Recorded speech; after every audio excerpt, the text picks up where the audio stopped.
నీళ్ళే కూడా ఆయన ఖరాబ్ అయితే కాలేగా ఇక్కడ తీసుకో ఖరాబ్ అయిందా అయ్యగారు అయ్యగారు ఇందాక 3 చెప్పినావు నందిలు ఏంటంటే గుర్తుపడతాం శిఖరం లేకపోతే గుర్తుపడతాం గోపురం అంటే ఎట్లుంటుంది మరి అట్లా గుర్తుపడతాం అంటే ఇప్పుడు మనము యాదగిరిగుట్ట పోయినాం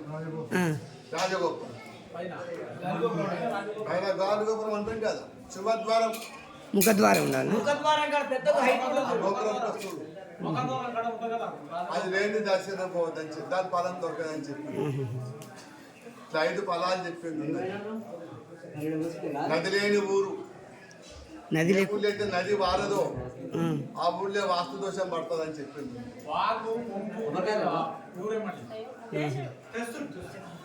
ఏ ఊళ్ళో శిఖరం లేని ఊరు ఉన్నదో శిఖరం లేని ఊరు ఉండదు కదా ఆ ఊరుకు కుదరా అని చెప్పింది ఆ ఊరుకు ఏ మాత్రం ఫలితం దొరకదని చెప్పారు ఆ ఊళ్ళో మనం ఉన్న ఫలితం దొరకదు మరి అప్పుడు మహానుభావులు ఆలే కట్టిరు కదా అదే అంటున్నా కదా అందుకే అప్పుడు ఏం చేసిండు చెర్లు తవ్వించింది ఆ కాలంలో చెర్లను తవ్వించింది ఎందుకు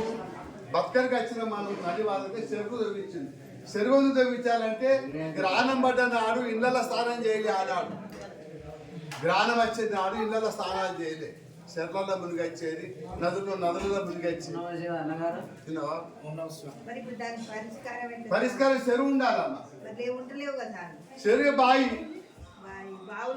లేకుంటే గంగే జమునే కృష్ణ గోదావరి అనుకుంటే పోసుకోవాలి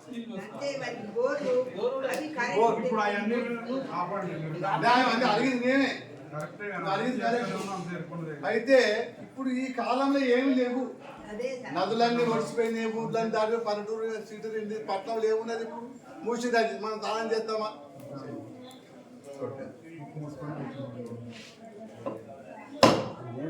అందుకే వేదముల మంత్రం చెప్తున్నది మనం చెప్పలే వేదముల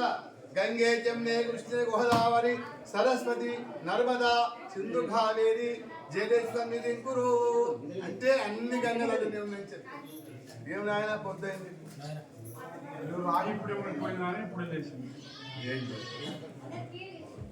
రాయి కడితే ఊడిపోయింది అది చిన్న నేను వేయాలి 11 సార్లు పోయి చెప్పు ప్రథమేజ